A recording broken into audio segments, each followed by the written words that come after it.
نحمدہ ونصلی علی رسولہ الامین المکین الحنیل الکریم الرؤوف الرحیم اما بعد فاعوذ باللہ من الشیطان الرجیم بسم اللہ الرحمن الرحیم۔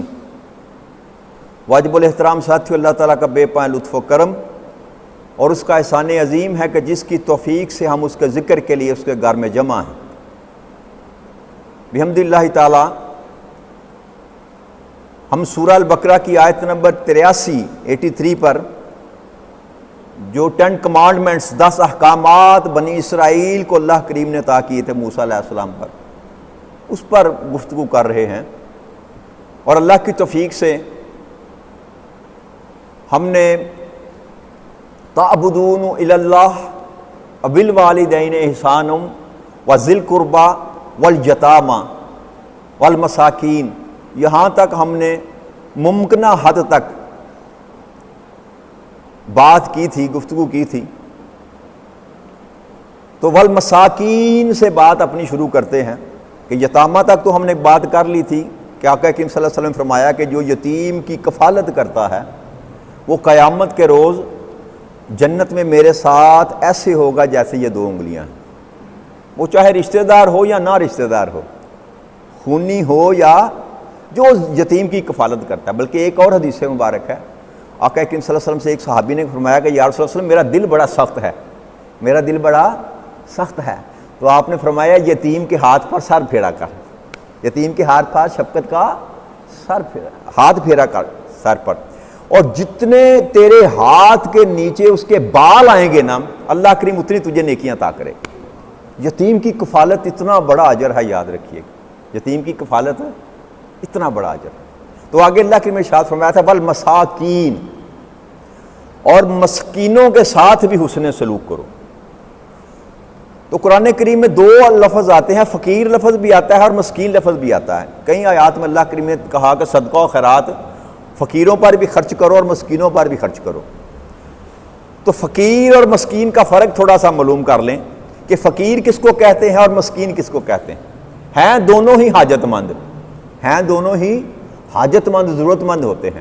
فقیر اس کو کہتے ہیں کہ جس کا نظام زندگی نہ چلتا ہو، ضرورت مند ہو، حاجت مند ہو اور طلب کرے، مانگ لے، اس کو فقیر کہا جاتا ہے۔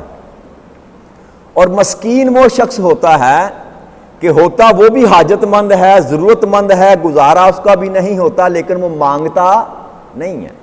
اس لیے اللہ کریم نے زیادہ جو ذکر کیا نا وہ مساکین کا کیا۔ کیوں؟ وہ سفید پوش لوگ جو مانگ نہیں سکتے لیکن ضرورت مند ہوتے ہیں، جو مانگ نہیں سکتے لیکن یہ جو ابھی کرونے کی وبا ہماری چلی نا، تو بڑے بڑے لوگوں کے بڑے بڑے برے وقت آئے اور سفید پوش طبقہ زیادہ ذلیل ہوا جو مانگ نہیں سکتا تھا۔ تو اللہ نے پھر اپنے بندوبست کیا، اللہ کریم نے جو نظام کو چلایا، اللہ کریم کی یہ رحمت ہے اس کی کہ اللہ کریم نے اس مصیبت سے ہمیں نکال دیا اور لوگوں نے خرچ بھی کیا۔ اس میں کوئی شک نہیں کہ ہمارا معاشرہ جتنا بھی برا ہو جائے نا، لیکن پھر بھی خرچ کرنے والا ہمارا معاشرہ ہے، ایک دوسرے کا درد ہم رکھتے ہیں، یہ شکر ہے اللہ کی ذات کا، یہ اس کا احسان ہے۔ تو اللہ نے مسکین کا اسپیشل کہا کہ ڈھونڈ کر اس کی مدد کر، وہ مانگے گا نہیں، وہ تیرے آگے ہاتھ نہیں پھیلائے گا۔ اور ایک یہ بھی اپنے ذہن میں سے بات نکال دیں کہ یہ بندہ کاروبار کرتا ہے، یا یہ بندہ دکاندار کرتا ہے، یہ بندہ مزدوری کرتا ہے، یا یہ بندہ ملازمت پیشہ ہے، تو یہ ضروری تو نہیں کہ جو بندہ ملازمت کرتا ہے اس کا گزارا بھی ہو جاتا ہو۔ جی، ایک بندہ 25,000 تنخواہ اگر لیتا ہے، سرکاری نوکر بھی ہے، اور اس کے 3-4 بچے ہیں، اس کے ماں باپ ہیں، اس کی بیوی ہے، اس کا گھر اپنا نہیں ہے، کرائے پہ رہتا ہے، بچوں کی فیسیں ہیں، گھر کا نظام ہے، تو عین ممکن ہے کہ 25,000 میں اس کا گزارا نہ ہوتا ہو۔ تو ہم ایسے ہی اس کو پھینک دیں کہ نہیں، تجھ پہ نہ صدقہ لگتا ہے، نہ خیرات لگتی ہے، نہ زکوٰۃ لگتی ہے۔ یہ ہمارا غلط خیال ہے، یاد رکھیے۔ یہ صدقہ خیرات زکوٰۃ ہے ہی اسی مقصد کے لیے، یہ نہیں دیکھا جائے گا کہ وہ کاروبار کرتا ہے کہ نہیں کرتا، ضرورت مند ہے نا جی، اس کی ضرورتیں پوری نہیں ہوتی، عیاشی کی بات نہیں کر رہا، دنیا کی ضرورتیں پوری نہیں ہوتی، اس کے بچے کی فیسیں ہیں، اس کے بچے کی بیماری ہے، ماں باپ بیمار ہیں، لیکن وہ مانگ نہیں سکتا شرم کے مارے، تو تو اللہ کریم یہ ترغیب دے رہے ہیں کہ اس سے بندے کو ڈھونڈو، ڈھونڈ کر اس کی خدمت کرو، اس لیے مساکین کہا گیا۔ مانگنے والا تو مانگ لیتا ہے، تو ہمیں اپنے ارد گرد دھیان رکھنا چاہیے، اپنے خاندان میں، اپنے ارد گرد، اپنے دوست و احباب، جہاں تک آپ کی نگاہ جاتی ہے نا، سرچ کرتے رہا کریں، تلاش کرتے رہا کریں ایسے بندے کو جس کی آپ مدد کر سکیں۔ اور مدد کتنی کرنی ہے اس پر بھی کوئی پابندی، جتنی آپ کی حیثیت کر دیں۔ اگر آپ کسی کی 10 روپے کی مدد بھی کر سکتے ہیں نا، اگر کسی کے سر میں درد ہے تو آپ نے ڈسپرین کی ایک گولی بھی اگر اس کو لے کر دے دی نا، تو یہ بھی صدقہ بہت بڑا ہے، یاد رکھیے۔ میں نے عرض کی تھی نا کہ اللہ کوانٹٹی نہیں دیکھتا، مقدار نہیں دیکھتا، معیار دیکھتا ہے، مقدار نہیں دیکھتا، معیار دیکھتا ہے۔ تو بس آپ اللہ کی رضا کے لیے جو کچھ بھی خرچ کریں گے اللہ کریم اس کو قبول کرے گا۔ تو اس لیے اپنے ارد گرد خیال رکھا کریں، سفید پوش لوگوں کا خیال رکھا کریں، دیکھا کریں محلے میں کوئی غریب ہے، اس کی والدہ بیمار ہے، کوئی بچہ بیمار ہے، وہ دوائی لینے کے قابل ہے کہ نہیں، اسی لیے عیادت کرنی چاہیے، عیادت کرنی چاہیے تاکہ پتہ چلے اگلے کے معاملات کا، اور ایک دوسرے کے ساتھ انٹریکشن رکھیں، آنا جانا۔ پہلے ہوتا تھا یار کبھی، اب تو زمانہ ہی بدل گیا نا، پہلے سارے محلے میں ایک دوسرے کے گھر آنا جانا ہوتا تھا، راتوں کو بیٹھتے تھے، مل کر بیٹھ کے گپ شپ لگاتے تھے جی، عورتیں مل کر بیٹھتے تھی، بڑے بزرگ مل کر بیٹھتے تھے، ایک دوسرے کا حال چال پوچھتے تھے، قریب تھے لوگ، قربت تھی، اور یہ پریشانیاں کم تھیں۔ کیوں؟ ایک دوسرے کا دکھ درد بانٹ۔ مجھے یاد ہے، مختصر سی بات کرتا ہوں، مجھے یاد ہے یہ دارا رائیاں، جس کو ہم دارا رائیاں کہتے ہیں نا، میں اپنے بچپن میں نے دیکھا ہے کہ جب کہیں بھی کسی کی بیٹی کی بھی شادی ہوتی تھی نا، تو ہم جو ہم پانڈا پانا، وہ ایک بڑا سا برتن رکھتے تھے یہاں پر لا کر، جتنا بھی دودھ باہر سے لے کر آتے تھے نا لوگ اپنی بھینسوں کا، گائے کا، وہ سارے کا سارا اس برتن میں ڈالتے تھے۔ جس دن بیٹی کی شادی ہوتی تھی نا کسی کی، کوئی بندہ دودھ اپنے گھر نہیں لے کر جاتا تھا، وہاں برتن میں ڈالتا تھا، پھر اس میں میٹھا ڈالتے یا شربت ڈالتے، جو بھی کچھ کرتے، برات آتی تو وہ دودھ اس کو پلایا جاتا تھا۔ یہ طریقہ تھا درد بانٹنے کا، دکھ بانٹنے کا۔ ہم چھوٹے چھوٹے تھے، محلے میں کسی کی بیٹی کی بھی شادی ہے، ساری رات جاگ رہے ہیں، کوئی جنڈیاں لگا رہا ہے، کوئی کیلے لگا رہا ہے، کوئی چونا کھلا رہا۔ تو یہ کیا تھا؟ یہ محبت تھی، اس میں ہم کمی ہمارے اندر واقع ہوگی۔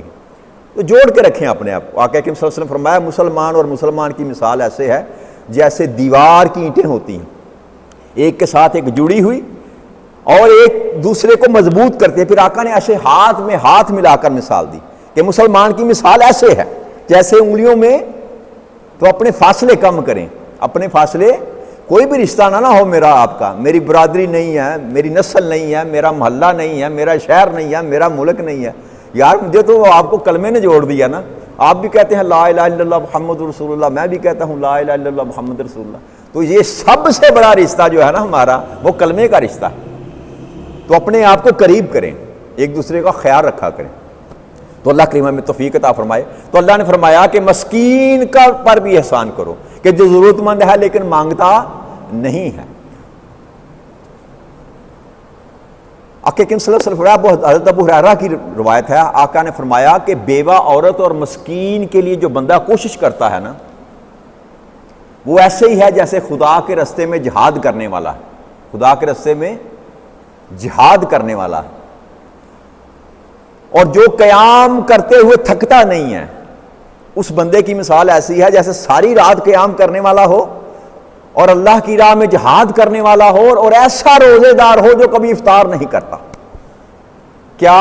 جس نے کسی بیوہ اور مسکین کی مدد کی، اتنا بڑا اجر ہے۔ یہ باتیں اپنی جگہ، لیکن جو تعلق انسان کا انسان کے ساتھ ہے نا، اللہ کریم اس کو پریفر کر رہے ہیں۔ ایک اور حدیث مبارک ہے، پھر آگے بڑھتے ہیں۔ حضرت عبداللہ بن عمر اور حضرت ابو ہریرہ رضی اللہ تعالی عنہما دونوں یہ روایت کرتے ہیں۔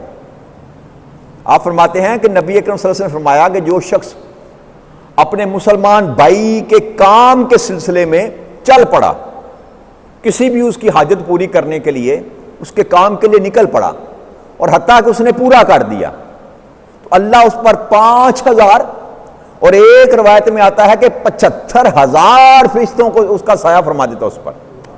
5000 سے لے کر 75,000 فرشتوں کا سایہ اس پر اللہ کریم کر دیتا ہے۔ اور آقا نے فرمایا کہ اگر وہ دن کو کرے تو رات تک جو فرشتے ہیں اس کے لیے دعائیں کرتے رہتے ہیں، اور اگر رات کو کرے تو سارے دن تک فرشتے اس کی مغفرت کے لیے دعائیں کرتے رہتے ہیں. تو اتنا اجر ہے کسی حاجت مند کی مصیبت میں کام آنا. آپ کتنی مدد کر سکتے ہیں یہ میٹر نہیں کرتا. بھائی آپ سے مسئلہ حل ہوتا ہے یا نہیں ہوتا یہ بھی میٹر نہیں کرتا, یاد رکھیے. بس آپ چل پڑے, یار یہ میرا کام ہے, یار میرے ساتھ چلو. آپ چل پڑے اللہ کے لیے, چل یار میں چلتا ہوں, تیرا کام ہو یا نہ ہو. اگر تو چل پڑا تو تو نے اپنا فرض پورا کر دیا اور اللہ نے تجھے اجر عطا کر دیا. اس کا کام ہو یا نہ ہو یہ اگلا معاملہ ہے. تو اللہ کریم نے یہ فرمایا کہ حاجت مندوں کی مدد کیا کرو. آگے اللہ کریم نے ارشاد فرمایا وَقُولُوا لِلنَّاسِ حُسْنًا, وَقُولُوا النَّاسِ حُسْنًا, اور جب بھی بات کرو اچھی طرح بات کرو, اچھی خوبصورت بات کرو. حسنا, حسن اخلاق کے ساتھ گفتگو کرو. جب بھی بولو اچھا بولو, اپنے لہجے میں نرمی رکھو. یہ ایک مشہور مقولہ ہم سنتے آئے بچپن سے, تو سچا آدمی جو ہوتا ہے وہ کوڑا ہوتا ہے, سچا آدمی کڑوا ہوتا ہے, کھرا آدمی کڑوا ہوتا ہے. یہ غلط ضرب المثل ہے, یاد رکھیے گا. یہ سنتے آ رہے ہیں بچپن سے ہم, وہ کھرا آدمی ہے اس لیے کڑوا ہے. یہ غلط ضرب المثل ہے, اس کا کوئی جوڑ نہیں بنتا. کھرا ہونا ایک علیحدہ صفت ہے اور غسیلہ ہونا ایک بد صفتی ہے. وہ دونوں کو آپ اکٹھا کیسے کر سکتے ہیں؟ کھرا ہے تو اس لیے غصہ کرتا ہے, یہ بات نہیں ہے, یہ سرے سے غلط ہے بات. صاف گو ہونا اور غسیلہ ہونا یہ دونوں علیحدہ علیحدہ باتیں ہیں. وہ صفت ہے اور وہ بد صفتی ہے. کائنات میں سب سے سچے کون ہیں بتائیں ذرا؟ جی آقا کریم صلی اللہ علیہ وسلم. ان جیسا کائنات میں کوئی سچا ہے ہی نہیں. کتنا غصہ تھا آپ میں. آقا کریم صلی اللہ علیہ وسلم نے ساری زندگی آپ کے ماتھے پر کسی نے شکن نہیں دیکھی.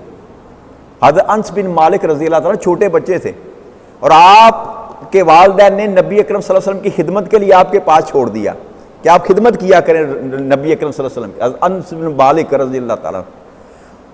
تو آپ فرماتے ہیں کہ بعض دفعہ ایسا ہوتا, 8-10 سال کی عمر تھی نا, کہ نبی اکرم صلی اللہ علیہ وسلم نے مجھے کوئی کام بھیج دیا اور میں کام کے لیے گیا اور رستوں میں دوستوں کے ساتھ میں نے کھیلنا شروع کر دیا. وقت گزر گیا, آقا کریم صلی اللہ علیہ وسلم نے دیکھا کہ میں نے انس کو کام بھیجا تھا ابھی تک آیا نہیں.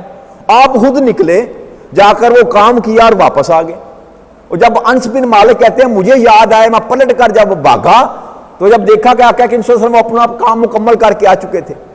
لیکن حضرت انس بن مالک فرماتے ہیں کہ آقا نے مجھے دوہرا کر بھی کبھی نہیں پوچھا کہ میں نے تجھے کام بھیجا تھا, میں نے تجھے.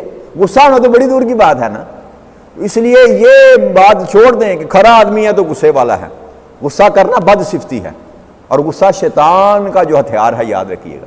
غصہ اپنی طبیعتوں سے غصہ بھی ختم کر, ہمیں بھی آتا ہے لیکن یہ شیطان کا ہتھیار ہے. لیکن سچا ہونے کے لیے یہ ضروری نہیں ہے کہ غسیلہ ہو. سچا ہونے کے لیے نہ یہ ضروری نہیں ہے کہ غسیلہ ہو. غسیلہ ہونا ایک بد صفتی. اللہ محفوظ رکھے ہمیں سے.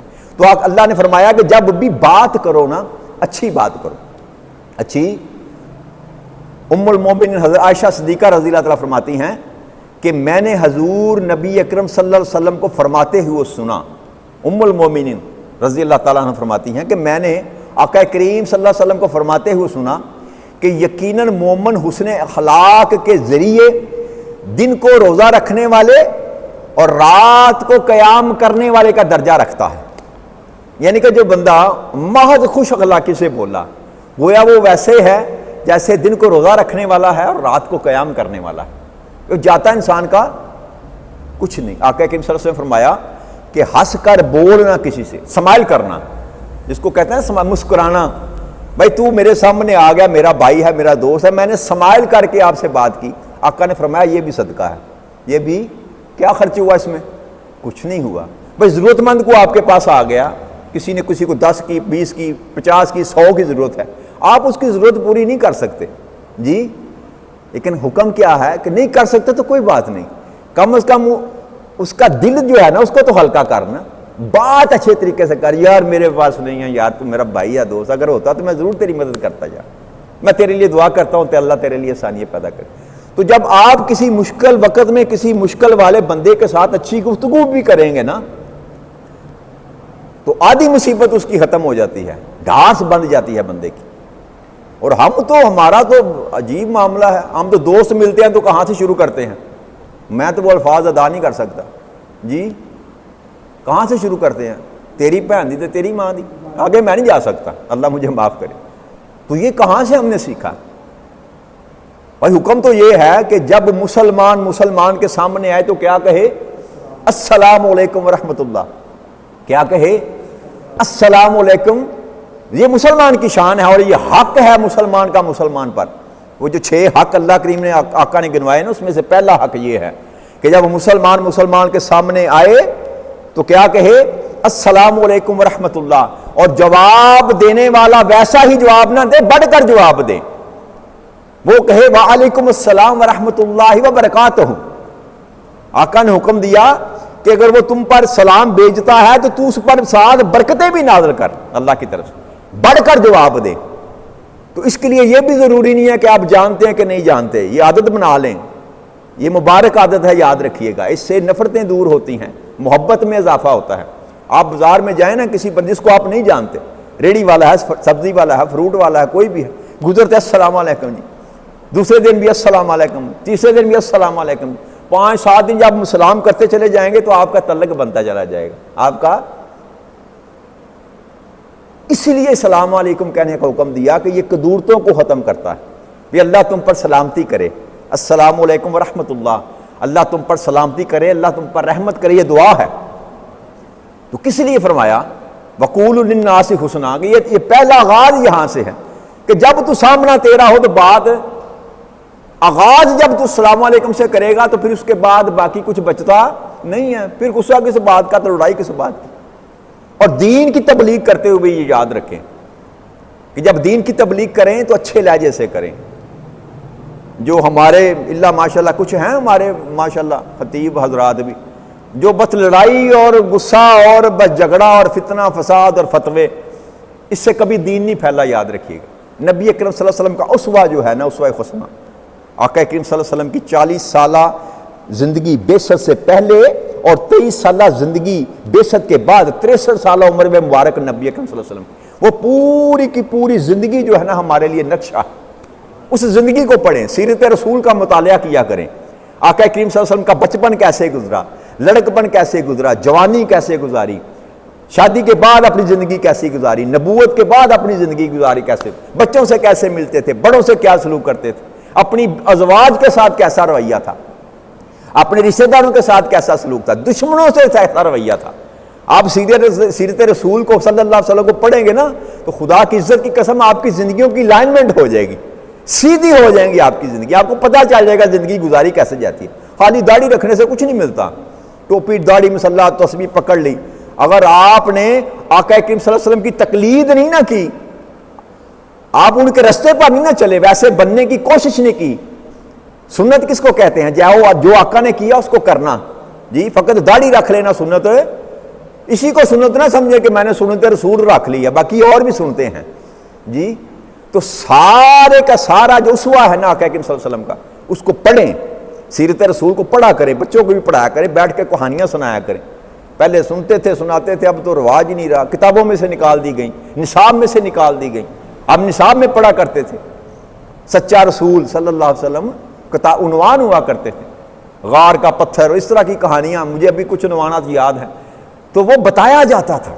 آقا کریم صلی اللہ علیہ وسلم کی ایک بڑی اچھی کہانی تھی وہ، جس میں مجھے وہ 2 لفظ یاد ہیں، اچھے اچھے کپڑے پہن رہے تھے، اچھے اچھے کھانے کھا رہے، آپ نے پڑھی ہوگی کہانی وہ یتیم بچوں کی، کہ عید والے دن آقا نکلے تو 2 بچے باہر بیٹھے تھے، تو پہلا فکرہ اس کا عید کا دن تھا، بچے اچھے اچھے کپڑے پہن رہے تھے، اچھے اچھے کھانے کھا رہے تھے۔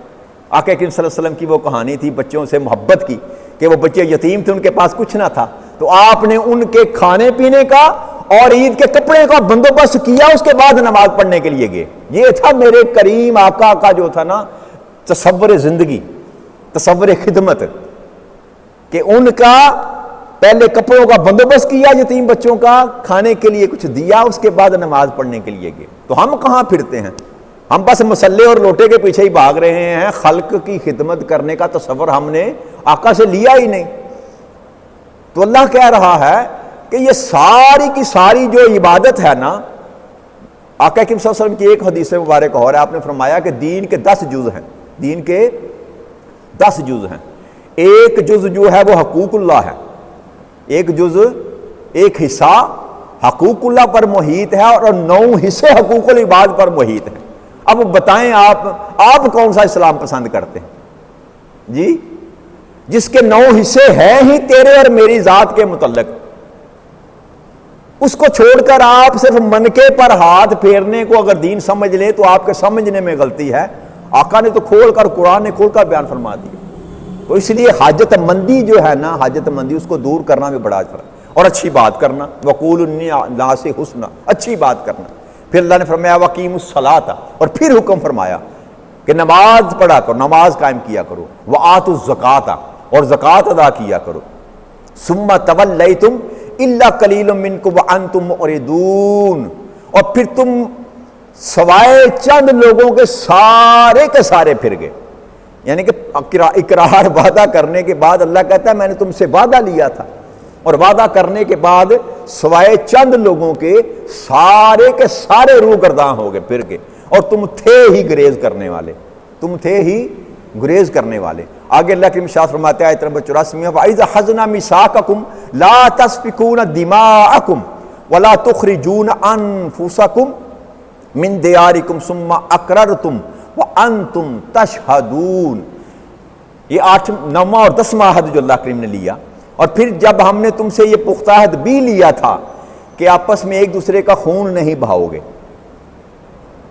تسفکون دماءکم، ایک دوسرے کو قتل نہیں کرو گے، ایک دوسرے کو قتل نہیں کرو گے، اور پھر دوسرا یہ کہ لوگوں کو ان کے گھروں سے، ان کے وطنوں سے نہیں نکالو گے، کسی کو اس کے گھر سے بے دخل نہیں کرو گے یا اس کے وطن سے نہیں نکالو گے۔ ثم اقررتم، پھر تم نے یہ اقرار کر لیا تھا، یہ اقرار تم نے کر لیا تھا، وانتم تشہدون، اور تم اس پر گواہ بھی تھے، تم اس پر گواہ بھی تھے کہ یہ دو جو باتیں اللہ کریم نے کہی کہ نہ خون بہانا آپس میں، اور اللہ ماشاءاللہ اس بات میں بھی ہم حدیں کراس کر بیٹھے ہیں، دین کے نام پر قتل کرتے ہیں ایک دوسرے کو۔ کتنا خون خراب ہے آپ کے معاشرے میں۔ تو یہ بیماری ان میں بھی تھی، یہودیوں میں بھی تھی، ہیں ایک نبی کے ماننے والے، ایک قرآن کے ماننے والے، ایک تورات کے ماننے والے، لیکن قتل کرنے سے بعد اللہ کہتا ہے تم نے مجھ سے وعدہ بھی کیا تھا اور پھر تم شہادت بھی تم نے دی تھی، لیکن اس کے باوجود تم باز نہیں آتے۔ تو یہ دو جرم بھی جو ہے نا یہ ہمارے اندر بھی پائے جاتے ہیں۔ ہمارے تو اللہ ماشاءاللہ قبضہ مافیا وجود میں آ گیا نا جی، کسی ایک کا مکان کیا قبضہ کرنا، قبرستان کی زمین ہے اس کو نہیں چھوڑتے، مسجد کی زمین ہے اس کو نہیں چھوڑتے، اور قبضہ مافیا ہیں، حلال سمجھتے ہیں کسی کے مال کو، کسی کی زمین پر قبضہ کرنا۔ تو وہاں اللہ ماشاءاللہ یہاں کیا بات کریں، یہاں تو حکمران ہمارے جو ہے وہ قبضہ مافیا ہیں۔ تو یہ بیماری تھی یہ جس کو اللہ کی ایڈریس فرما رہے ہیں۔ تو اس کا مطلب کیا ہے کہ بھائی کا خون بہانا حرام ہے، یاد رکھیے گا۔ مسلمان کو قتل نہیں کر سکتا، کسی بھی حالت میں قتل نہیں کر سکتا، چاہے وہ کتنا ہی ظالم کیوں نہ ہو۔ تجھے حق یہ نہیں دیا کسی نے جی، وہ ظلم بھی کر رہا ہے پھر بھی تجھے یہ حق نہیں ہے کہ تو اس کی گردن اتارے، وہ حق میں وقت کا حق ہے۔ عام انسان کو، کسی عام انسان کو قتل کرنے کا حکم یہ نہیں ہے کوئی چور پکڑ لیا آپ نے تو مار کے اس کو وہیں مار دیا، یہ ظلم ہے، یاد رکھیے گا۔ آپ کو کوئی حق نہیں ہے، پکڑ کے پولیس کے حوالے کریں، وہ چھوڑتے ہیں مارتے ہیں، وہ ذمہ دار ہے، آپ ذمہ دار ہے۔ یہ بیماری ہمارے اندر دارائی ہے، کسی کو جرم کرتے ہوئے پکڑا، مار کے وہیں ختم کر دیا۔ بھائی کس نے تمہیں یہ اجازت دی؟ تم تھانے دار ہو، کیا ہو؟ تم سے نہیں پوچھا جائے گا، حاکم وقت سے پوچھا جائے گا نا، تم حاکم وقت تو نہیں ہو۔ تو مسلمان کا خون مسلمان پر حرام ہے، یاد رکھیے گا۔ مسلمان کا خون مسلمان پر کسی بھی حالت میں حلال نہیں، اور پھر مسلمان کی جائیداد جو ہے، مسلمان کی جائیداد وہ بھی مسلمان پر حرام ہے۔